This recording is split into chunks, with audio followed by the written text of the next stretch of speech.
All right, Buff Nation, what's going on? Hope you guys are having a wonderful day. We're going to go over exactly what needs to happen for Colorado to make the Big 12 championship game and then give themselves an opportunity not only to win the conference, but then an automatic bid to the college football playoff. Hey, 7 games in and this thing's still on the table. That's what I'm talking about. That's what I'm talking about. And I believe since that's going to be a conference winner, we'll get a top 4 seed. So that means we'll be playing home games or whoever wins the Big 12, but hopefully it's us. So y'all be sure to smash that like, subscribe if you haven't for daily Buffs content, and thank you guys to everyone who has liked on Facebook. I have reached 100 followers, so I can start live streaming over there soon. I just gotta wait till my account is 60 days old, so it's gonna be like early November. But anyways, let's go ahead and get started, guys. I'm gonna go through the different tie-breaking rules because teams that are ahead of us, such as BYU or Iowa State, we very well could finish with the same record in the conference, but we never played each other. So what happens? How do you determine the tiebreaker? Well, that's all been figured out. There's a ton of different tie-breaking rules that the Big 12 has put out here. Let me share my screen here, and let's make this look a little bit nicer, right? Okay, so this is a credit to ESPN.com. This came out earlier this year, early September. So, all right. Of course, teams that are tied will be compared based on their head-to-head record during the season. That's going to be the first tiebreaker. So, if Kansas State and us in Colorado are vying for that last spot, that second spot to get into the championship game, because the top 2 teams will play, Kansas State holds that tiebreaker over us because they beat us. Oh, that's tough. That really is a tough one. Then, if they have to go to another tiebreaker, if they didn't play each other, the tied teams will be compared based on the win percentage against all common conference opponents. So, for instance, BYU played Oklahoma State this past weekend. Iowa State played UCF. We would compare all of their records against the same opponents that CU has played in the conference this year. Now, if they all have the same record against that, then we go to the tied teams will be compared on win percentage against the next highest played common opponent in the standings, based on the record in all games played within the conference proceeding through the standings. So let's say we're tied with BYU, for instance. Okay, we went 8-1 in conference, or let's say we both went 8-1 in conference. We had 4 common opponents. I'll look this up. This is all hypothetical. We had 4 common opponents, and we both went 3-1 against those common opponents. So if one of us had finished 4-0, that's the tiebreaker from scenario B right here. Then you go to scenario C, which is, okay, who is the highest ranked opponent out of those common opponents? Whoever has the better win percentage against that highest placed common opponent, then they would get that tiebreaker. That sounds a little confusing, but as I go through the standings and some of the schedules later on, hopefully that can help make sense. But if all those things are tied, the tied teams will be compared based on combined win percentage in conference games of conference opponents. Then it's just your conference record on combined win percentage in conference games of conference opponents. Oh, okay. So whoever had the tougher conference schedule, that's scenario D. Then tied teams will be compared based on a total number of wins in a 12-game season. So that's when the out-of-conference games really matter. So we went 2-1. That's great. But If it gets all the way to scenario E, there's going to be, the undefeated schools right now, BYU, Iowa State. Did Kansas State drop one? They might have. I can't remember, but I think they did. So that could come into play. Now, if all that stuff is still tied after all that, the representative will be chosen based on highest ranking score by Sports Source Analytics team rating score metric following the last weekend of the regular season games. So remember, like the BCS computer bidding stuff, that's kind of how I see this, is every single team is given a score based on their play, their margin of victories, their strength of schedule, all of that. And then if for some reason it's still tied after F, which I feel like that would be insane, let's just add to the insanity and just choose it by a coin toss. So those are the scenarios, guys. It's absolutely insane. I would imagine that the Big 12 is going to have some of these tiebreaker scenarios put into place, and they're going to be used to at least choose one of the representatives in the Big 12 championship game. So let's go ahead and take a look at the standings and kind of go through like what needs to happen for CU to make the title game, because we are in need of some help. Right now, I think we need a reasonable amount of help, something that can totally happen.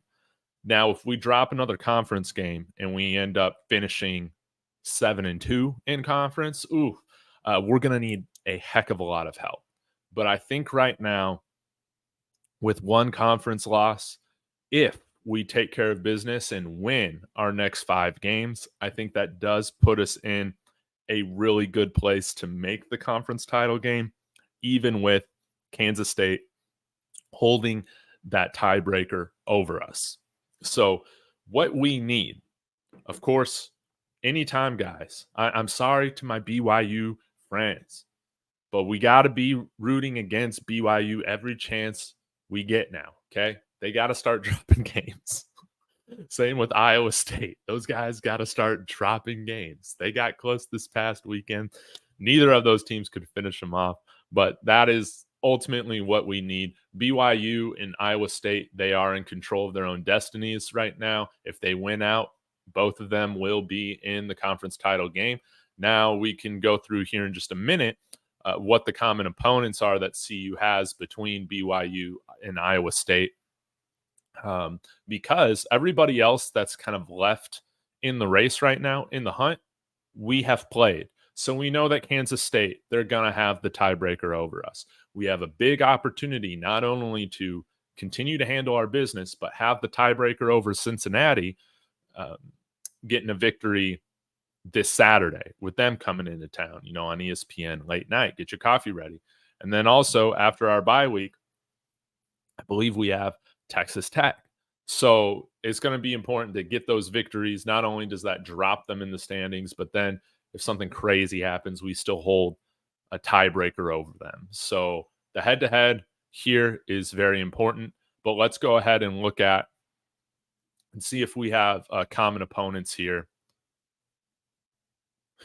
What this would be. So, oh yeah, BYU beat Kansas State. That's right. Kansas State went 3-0, I think, during their non-conference. So something to keep in mind.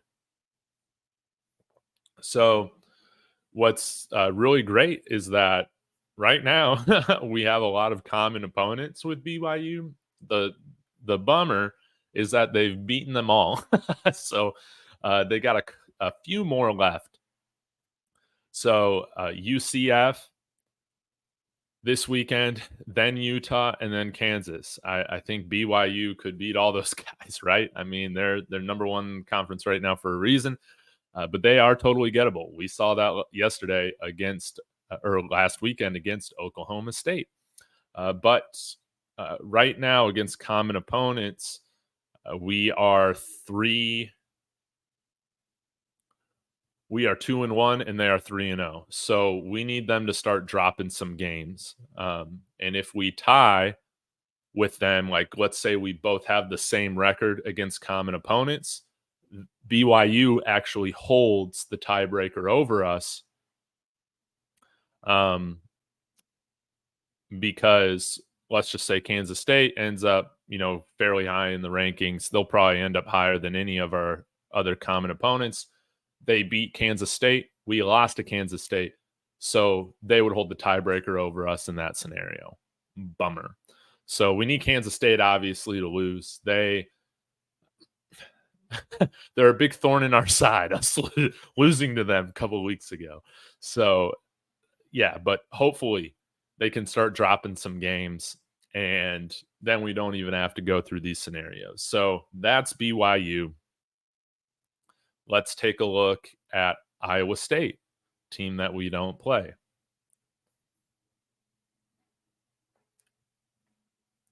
So they have a lot of the same opponents, pretty much. Wow, they have their last 5 games are all shared opponents with us. So we have all played these teams or will play these teams: Texas Tech, Kansas, Cincinnati, Utah, Kansas State. This Kansas State one is going to be a really huge game, because that could drop Kansas State to 2 losses, or that could drop Iowa State to 1 loss, and hopefully they lose, before then. Tough game against Texas Tech coming up, right? But let me play through here, some of the scenarios with common opponents. So we're both won against Baylor, both won against UCF. We'll see if they're able to take care of business. Like, let's say they are going into November 30th, 7-0 in conference, and they lose to Kansas State. Let's say BYU kind of goes down a little bit, whatever. Kansas State gets that first seed. Iowa State, since we would both have a 7-1 record in conference, we would have both lost to Kansas State. Now I got to go back and look at the tiebreakers. What would need to happen? Then it would be on combined win percentage in the conference games of conference opponents. So how tough was their schedule? So I don't know if I can even figure that one out right now. Strength of schedule, that's kind of hard to talk right now. I think we would have a tougher schedule because, well, no. Right now, Kansas State has been the only ranked team that we've played in conference. And right now, that's how their conference matchup is looking like as well. Now, if Cincinnati ends up ranked, that's interesting. Maybe, like Oklahoma State. Oklahoma State doesn't do us any favors when it comes to that. So, yikes, man. That could be a tough one if they end up losing to Kansas State and winning the rest of their conference games. We could still lose the tiebreaker to Iowa State. It's crazy how you go through all these different scenarios. So essentially, that's just what needs to happen: is BYU, Iowa State, Kansas State. These guys need to drop a couple games. We are somewhat in control of our own destiny. I do think if we win out, we give ourselves a greater than 50% chance odds of being in that title game with a 7-1 conference record.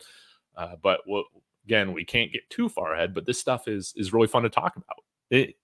It's fun to talk about. I mean, when was the last time that, again, it was like 2016 where we could come on here and talk about, well, I don't have the YouTube thing going yet, about playing in a conference championship game, right? We won the Pac-12 South in 2016, 10-2. It's been a long time, 8 seasons. So, that's essentially what needs to happen, y'all, is we're not going to be given any favors with the tiebreaker to Kansas State. None at all. We need BYU to definitely start losing. And the fact that they play Kansas State is tough, and that they beat them, they'll hold like a secondary tiebreaker over us if everything else is tied. Iowa State, hopefully they lose to Kansas State too. But yeah, if then it all comes down to just like strength of schedule. And I'm not sure really how you calculate that. Houston sucks. So maybe that kind of evens out the Oklahoma State side of things for us. Well, come on, Oklahoma State. Get it together, man. Get it together. UCF, Baylor, Kansas, Utah. Man, these guys suck. Arizona, everybody that we play sucks. Cincinnati, we got to take care of Texas Tech. Cincinnati, Texas Tech, super important for us to take care of. And, basically, these tiebreakers are going to be tough because of specifically losing to Kansas State. This will probably be our highest ranked opponent and common opponent between the other contenders. That makes things very difficult. So, but not impossible. Like I said, we win out. We go 7-1 in conference, or not 7-1, 8-1 in conference. Sorry, math. I think we give ourselves a better than 50% chance odds of making the title game. And then when that happens, hey, let's put together our best game of football. There's too much on the line, right? Let's get that conference championship and get a home game, or maybe a couple home games in the college football playoff. Wouldn't that be hilarious? Wouldn't that be hilarious, man? I really do think it would be. So with that being said, man, I'll get to some of your comments. But I thought this stuff was pretty interesting. And again, 7 games in, to be talking about this is just, again, tremendous credit to Coach Prime. We've been on the uptick, this whole season. I do think that, we've definitely become a much better team than at the beginning of the year, playing good, complete, complementary football, and resilient. So that's where we're at right now, guys. I'll get to some of your comments here.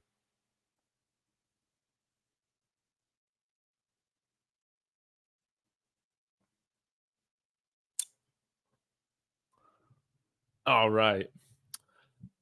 Think of this scenario. Colorado wins out, and Iowa State beats BYU and Kansas State. We're in. Wonderfully put. Yes. Yes. David Johnson, you said it in 2 sentences, what I was trying to figure out so far, 17 minutes into this video. They dropped 1 to BYU. Yeah. Yeah. So this is what we need to be rooting for right here. Iowa State beats BYU and Kansas State, and we're in. Yes.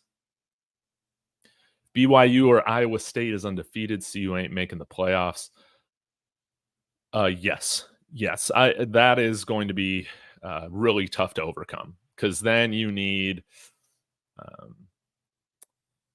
Kansas State to probably drop 1, and then the tiebreaker scenarios with BYU or Iowa State could be difficult. So yes, we can't have any team go undefeated 9-0 in conference. We just can't have it. Yeah, our Big 12 strength of schedule, not very good. We need Oklahoma State to get on a run or something, man. Joe, what's the beef between you and Buffton Prime? Man, I don't know. You let me know. Nah, I don't have a beef with Buffton Prime. Do I disagree with some of his takes? Yeah. But nah, man. No beef here. CU only ranked opponent would be K-State. Yes, and that's an issue. Green Creole, hit the like button, please. CU needed that K-State win. Yeah, it was very important for us in a lot of these tiebreaker scenarios. And I think, like, coming into it, I don't think, maybe some of us had, Kansas State. I don't think I had Kansas State as like the highest ranked, toughest opponent that we would play in the conference schedule coming in, but that's the way that it's played out. So it really is a tough game, that we dropped, and it's looking, it might look worse and worse, or like more heartbreaking every week moving forward, if they continue to win and all that. Yeah, UCF needs a quarterback to beat BYU. Last week's game against Iowa State showed us they can't make it happen. Man, they were so close to doing it, weren't they? Kansas State needs to lose another game to be in the race. Yeah. That would be super ideal. If Kansas State, if Avery Johnson can revert to being worse, That would be really nice. But now it seems like he's getting better. So that sucks.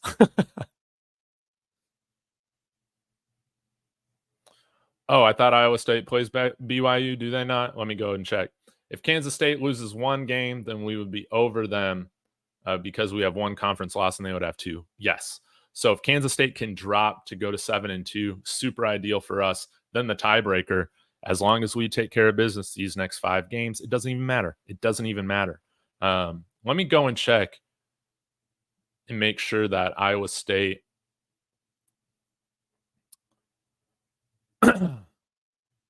beats or let's see the schedule. Do they play BYU? No, they don't. My bad.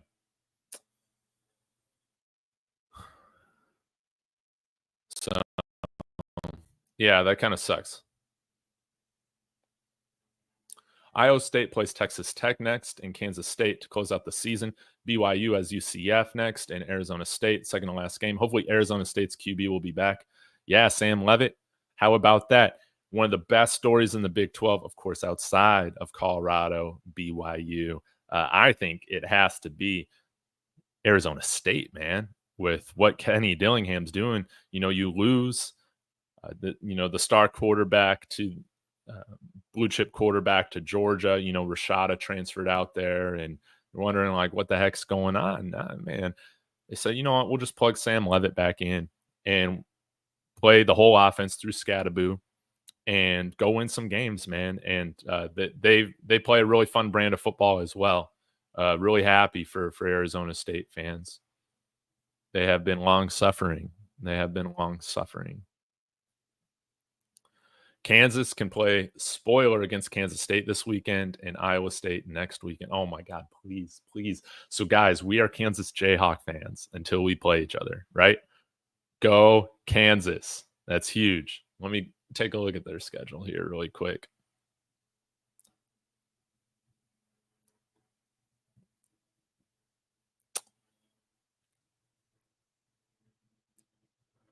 All right. So they got Kansas State, then Iowa, then BYU. Oh my God, dude. So they can play spoiler for 3 teams in a row. Wouldn't that be great if they just beat Kansas State, Iowa State, and BYU? Wouldn't that be great? Just knock them all out. Just knock them all out one by one. And then they play Colorado, which they need to play bad. So, hey, on my birthday, we need a CU victory on my birthday, man. Then closing out the season against Baylor. So, guys, I guess the biggest takeaway here is that we are Kansas Jayhawk fans for, the next month. We really are. We really need Jalen Daniels, Kobe Bryant, man, to just do their thing. Jalen Daniels needs to stay healthy, and let's see the Jayhawks, man, get some important victories on the road. Kansas State, Provo. They'll play Iowa State over at Arrowhead Stadium, so that'll be fun, and we'll be there again at the end of November. So, Kansas Jayhawks, I am your fan. I am your fan for the next month. I need to find some Jayhawks channels to subscribe to. Wouldn't it have been super nice if BYU and Iowa State would have lost last week? Both miracle kind of comebacks or just, down to the wire games. Those were awesome, but did not go the way that we needed them to go.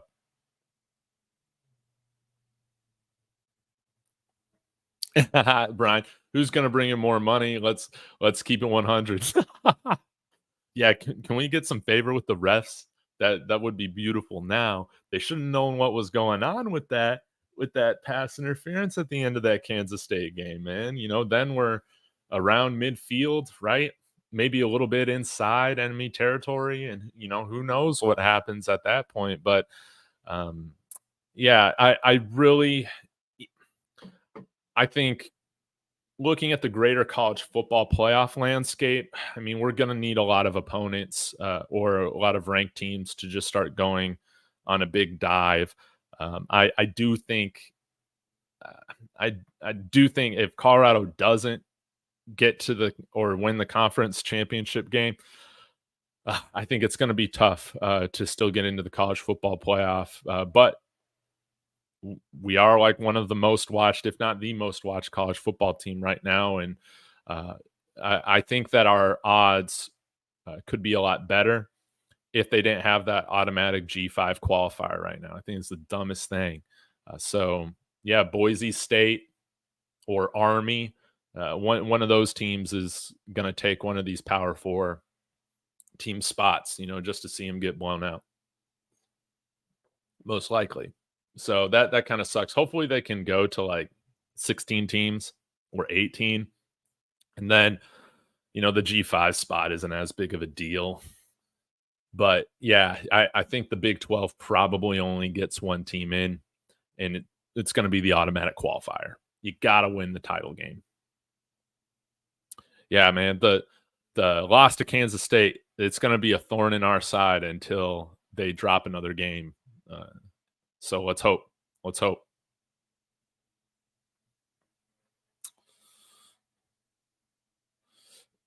FSU is undefeated.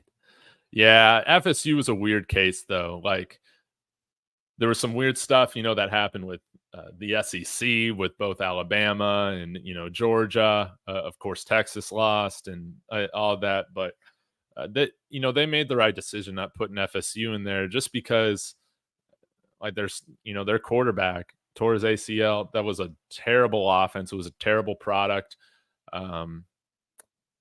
And yeah, they made the right decision. They made the right decision. Thank God we don't have just 4 teams anymore. So yeah, but I don't know if if FSU isn't getting the benefit of the doubt on the bubble when they go undefeated, regardless of what the injuries look like. I don't know, and they're a huge brand as well, right? So I don't know if we get the benefit of the doubt if we drop a conference title game and go to let's see,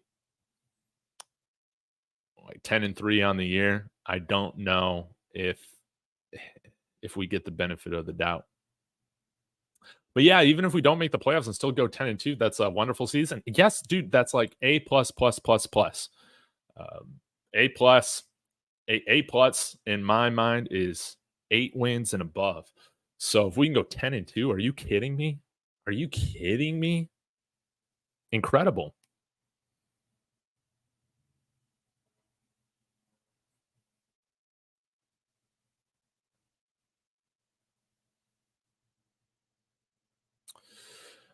Even without the title game, if Kansas State wins out and we win out, we'll be ranked top 12, I believe, even without the championship game.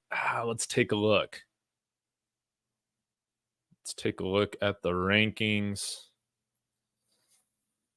I guess they don't have the CFP rankings out. So I'll just take a look here at the top 25 here from the AP, but and for pretty much what you got to remember is that it's essentially going to have to be the top 11 teams because whether that's Army or Boise State, Navy, one of those teams is going to take, that. I guess technically it's like the 11th seed or something like that for the G5, but basically they knock who's ever number 12 or whatever out. So you'll likely only have one team from the Big 12 in there, but yeah, if Notre Dame continues to win, Indiana, the SEC will probably cannibalize itself a little bit more. Does Ohio State play Penn State this year?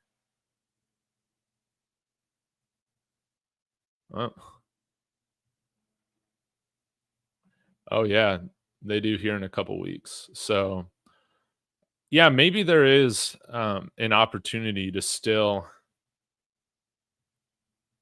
find ourselves on the brink of being in there, but I feel like we'll need even more help. Yeah, because Clemson's looking good, Miami's looking good, um, but yeah, if they meet in the ACC championship, who knows what happens there? I bet we'll probably have a little bit clearer of an idea here in like 3 weeks, right? And kind of what that looks like. But I mean, that would be great if we could get in over a team like Notre Dame. Yeah, if Notre Dame loses, I think that would be very helpful for a team like us with getting in for a non-qualifying bid. But yeah, if let's say we win out, go 10-2, drop the conference title game, do we get the benefit of the doubt? I don't know. I don't know. We'll see how much this changes. Kind of 9 through 15. We'll kind of see how much this changes. Over the next 3 years or 3 weeks. What's up, Mad Titan? Hope you're doing well. Dude, I hope Utah could pull off an upset against both Iowa State and BYU. Their offensive coordinator just got fired, or rather stepped down, because he just sucked. So hopefully they can get with this new play caller, can get Isaac Wilson kind of into a little bit more of a groove. And let's take a look at Utah's schedule, because whoever is up against them next, it might kind of be a little bit tougher to game plan against the Utes offense if they don't know, they truly don't know how the game is going to be called. So this blows. I mean, they play Houston, but that, they could beat Houston next week or this week, and maybe they get some confidence, and then they go to BYU in Provo, the Holy War. They gotta bring it for that. That's going to be still, I think, one of the top watched games in the Big 12 this year. That's going to be really fun, seeing that rivalry renewed. And then, so maybe they knock off BYU. They're feeling amazing, but then, they got to face Colorado in Boulder, baby. Got to face us in Boulder, and that's when we take care of it. So, yeah, let's be Utah fans for the next couple weeks, Kansas Jayhawks fans for the next like 3-4 weeks. I like it.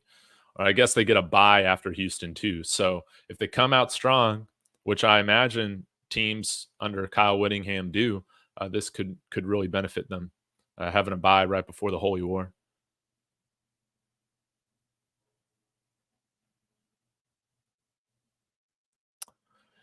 Yeah, BYU. If they can just lose, we're going to be in a good spot. Oklahoma State is our toughest game left, in my opinion. I wouldn't have disagreed with you at the beginning of the season. Well, I don't know about disagreed, but I feel like that's kind of a hot take now. But if they come out and all of a sudden their quarterback is actually like half decent, Alan Bowman, then yeah. Ollie Gordon, what's he averaging right now on the ground? 4.2 yards per carry. Oh man, I wish we had a running back like Ollie Gordon. I want to get a running back like Ollie Gordon. No shade to our running back room right now. By the way, I'm still waiting on the all 22, but I did watch the game replay yesterday, and I gotta say, like, I think Isaiah Gustav's our best short yardage back right now. I think he is, and I've liked the fact that we've put him in that role. I think he's been really nice in that role for us. But it's going to be important for us to, like, not get distracted, not come in feeling ourselves too much against Oklahoma State. It could totally be a surprise game for us, and they'll want to finish their season on a high note. This could be Mike Gundy's last game ever coached. So that's something to keep in mind as well on ABC. So, hey, that's going to be a lot of fun. Prime time, we got to show out. So, man, this is so crazy, guys. I imagine we take care of business against Cincinnati, and I would think, even regardless, man, we've shown that we're just a very entertaining product, and people are watching us, and we're winning more games than we're losing, right? So I think that I would imagine that Texas Tech, Utah, and Kansas, all of these games are going to be on primetime network television, and then we'll finish off the year on ABC. So we're going to break a lot of records with viewership, with where we're carried. And of course, I think Shedeur Sanders is going to break some of his records that he set last year. And the few that he wasn't able to break last year, I think he's on pace to break those this year. So It's pretty cool, guys.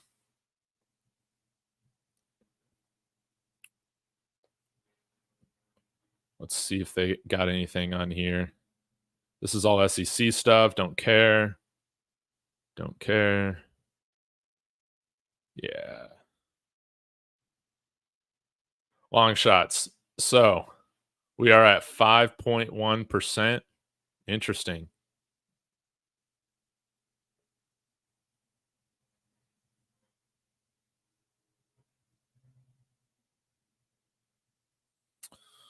But as you know, with this conference, it's really any given weekend, man. Anybody can beat anybody. I truly believe that. So kind of interesting stuff. Hey, Stanford, good to see you, man. Smash that like button. Gennaro, exclusive news. Alabama and Colorado have the same exact record. Isn't this Coach Prime's second year at CU? Yes, yes, yes. But yeah, this is nice. This is nice. But let's not act like Kalen DeBoer was taking over a rebuild. Out here, right? So tougher conference, although I do think it's weak that the SEC only plays 8 conference games. I think that's so soft. I don't think they're that much better than the other conferences, but I would say that they're the best conference in college football. But yeah, even teams like Vanderbilt now in the SEC, like what the heck, man? What the heck?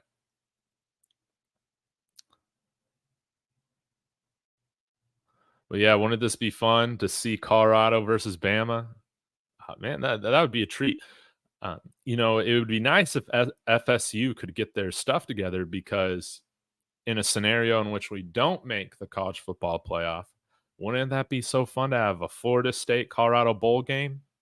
That would make a lot of money. That would be a prize fight. That would be yeah, it would be a ton of fun. Put them in the Pop Tarts Bowl. But if that doesn't happen, maybe Notre Dame, they would be a fun opponent. But man, it's cool. We're we're already more than halfway through the season, and it's crazy, man. The conference title hopes are still alive.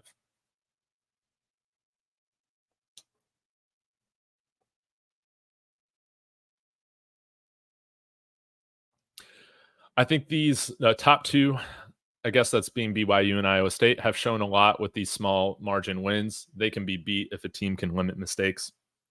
Absolutely, absolutely. I just can't believe UCF lost, man. I can't believe that. Same with Oklahoma State. I can't believe they just let them drive down the field so easily there at the end of the game, man. I couldn't. DJ McKinney, you made the right choice. You made the right choice coming out here.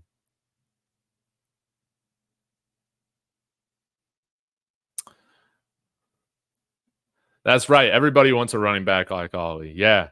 Once, not once in a generation talent, but he's a very, very good talent. And man, if we could get a running back like that here, man, watch out. Wouldn't that be fun? Wouldn't that be fun? CU's defense is top notch. Yeah, right now leading the Big 12 in sacks with 21, on pace for over 20 turnovers generated. That's great. Oh man, and on the replay when I was watching this yesterday, man, shout out to Keaton Wade, man. We had Robert Livingston had him in some really cool scenarios. I didn't realize at first, I was watching it live while I was also at the UTSA football game, so I missed like some of these little things, right? But I didn't realize Keaton Wade had a green dot on his helmet, man. So he's going to be trusted to get guys set up. And I think we did see him play in line a little bit or like at inside linebacker. And then, of course, we also saw him at edge. But I remember it must have been the first or second drive for Arizona. He was on the field with Samuel Okunlowa and BJ Green. And that was pretty cool. So I noticed that, yeah, he was kind of lining up in some different places like what we saw at Kentucky. So Keaton Wade's a guy to keep an eye on, definitely for these next 5 games. He could be uh, an X factor for this defense. Somebody that hasn't played a lot, I think, due to injury because he got injured. But now he's starting to really come along and might find himself in a stronger role, as a more prominent role as time goes on. Because and he's 245 pounds or so, and lightning quick. I mean, him and Tajay McCoy, Samuel Okunlowo, like those guys, first step, their bend, their speed off the edge is really, really nice. So that was cool to see. We still got some more guys coming.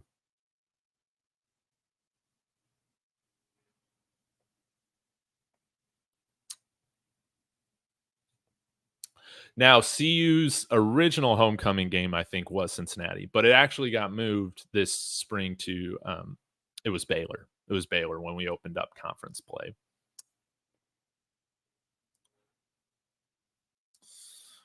Yes, sir. Just moved here. I guess now about 2 months ago, maybe a little less than 2 months ago. Settling in. It's been great. Eating barbacoa every weekend. That's been really nice. Hoping we can get a lot of recruiting visits news soon for this weekend. Need to build this class more. Yes, think things are still looking good with Julian Lewis. That's awesome. Man, Rams are looking to trade Cooper Cup. I just got a text about that. Man, that's crazy. Shador Sanders in LA playing for Sean McVay. I think that's my most ideal spot right now. Wouldn't that be great? Hey, it's all good, Megan. I get stuff wrong too. And I'm talking in front of the microphone. It's all good. Thank you so much. I've been enjoying it. It's been great.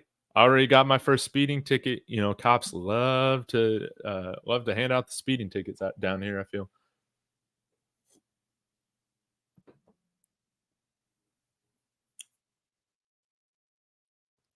Julian Lewis went to USC back-to-back weekends. Think we still have some ground to cover.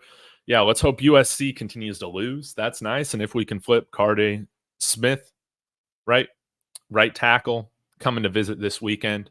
This will be his first official visit. He was here earlier on an unofficial visit this season. That's going to be huge. And I saw that another tackle just committed to USC, so maybe that bodes really well in our favor to flip him. But I still just feel very good with where we're at with Julian Lewis. But again, I'm starting to get to the point where it's like I'm very interested to see what transfer quarterbacks hop in the portal or who becomes a transfer portal quarterback. Because I think that give this team another year to build the offensive line. It's going to be really nice. It's going to be a really nice team to play for. And if somehow we can convince Robert Livingston to stay here for another year, bring back Pat Shurmur, I think that would be pretty fun.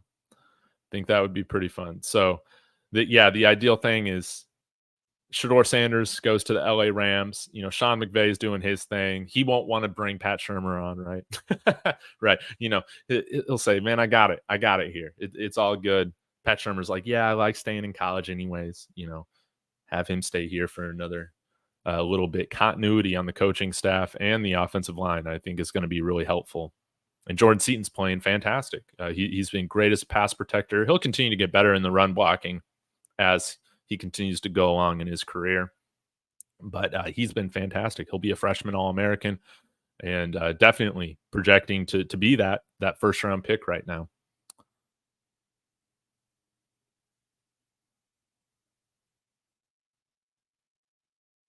Yeah, Bama was supposed to embarrass Vandy. Yeah, how about Vanderbilt, man? That's crazy. I'm sure Will Shepherd still has a ton of friends on that team, and yeah, that's really exciting, man, to see Vanderbilt 5-2. They're ranked right now. They play Texas. What's going on with Texas? Is Quinn Ewers actually upset about being benched for a few drives or not? I don't know. What's going on here in Austin, down in Austin? We don't know. Yeah, USC's fallen off, man. So I don't even see them as like a legitimate threat. I see Indiana more as a real threat right now to Julian Lewis because Coach Sig is out there building an empire there in Indiana. Who would have ever thought, man? Coach Sig. And if you're not going to play for Coach Prime, go and play for a coach named Coach Sig. But obviously, I'm partial, to the Buffaloes.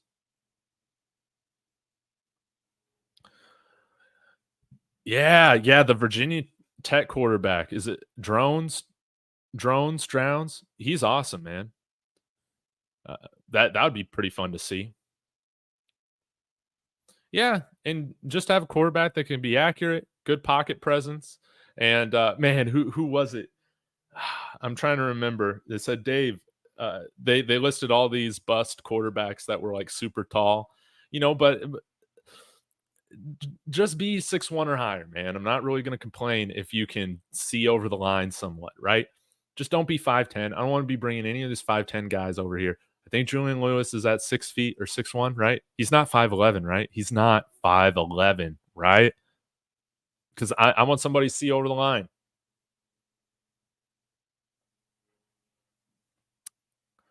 Yeah, and congratulations to Cormani for having a pick six in his first game action this year. That was awesome to see.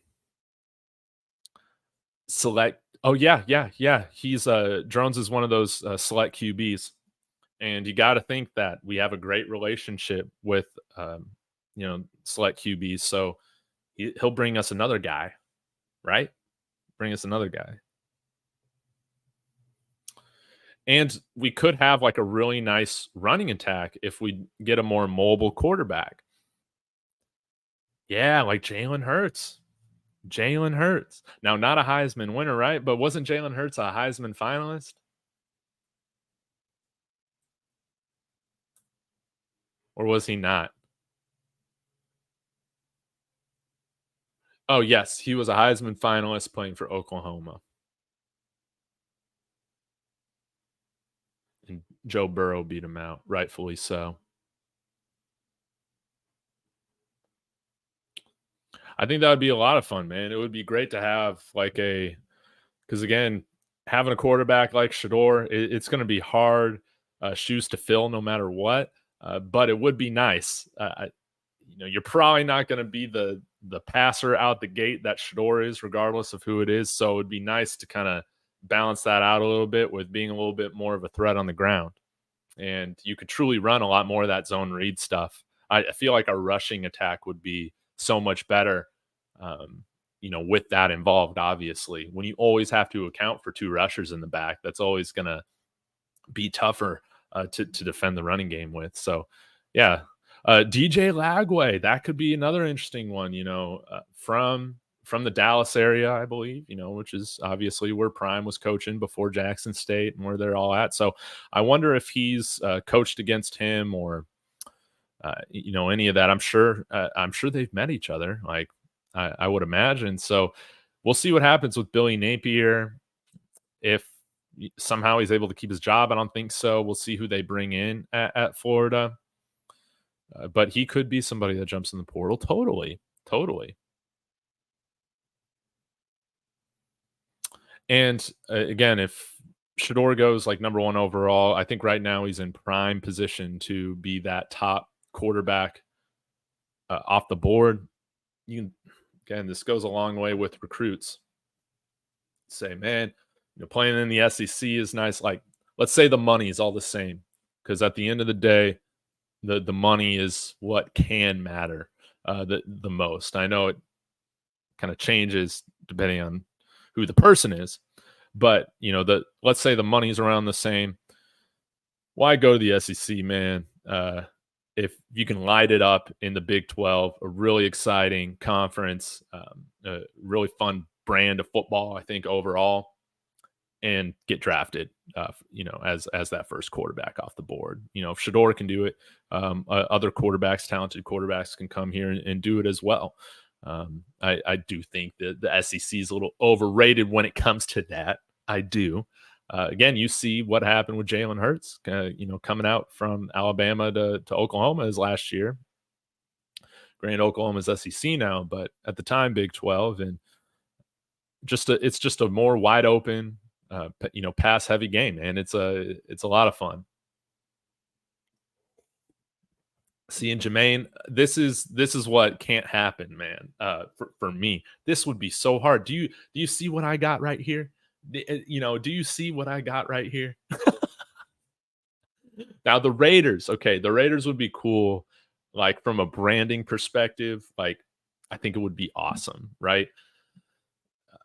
If it's not going to be the Cowboys, the Raiders, man, they're flashy. They're, Las Vegas, all that. I think it could just be really fun. But the Raiders are one of those organizations, and maybe this changes with Tom Brady now as a minority owner.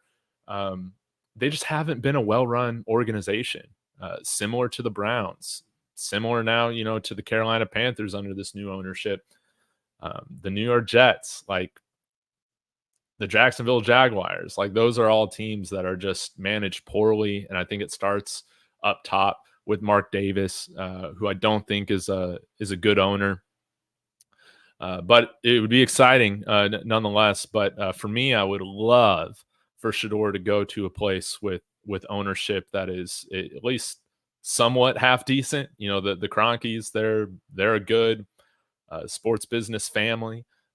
The Giants, they've had their issues, over the last 10, 12 years or so, but they've at least won Super Bowls in the last 20 years or so. They've been there. I'm trying to think of who might be a contender. Tennessee, like, I think it's okay. They just need the quarterback. But as a Broncos fan, put Shador in the NFC, man, so I can just fully make whatever team he's on like my second team. That would be really nice.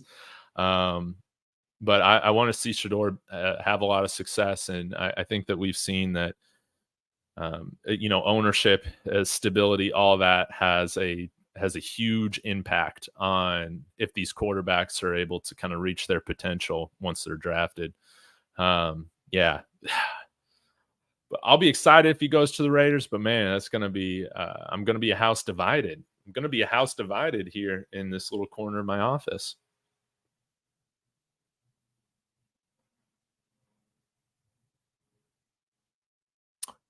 Really? Keaton Way just said he's redshirting in the presser. We'll play 3 more games chosen by him, and staff are staying. Well, that interesting. But that's nice for him to have another year of eligibility. And let's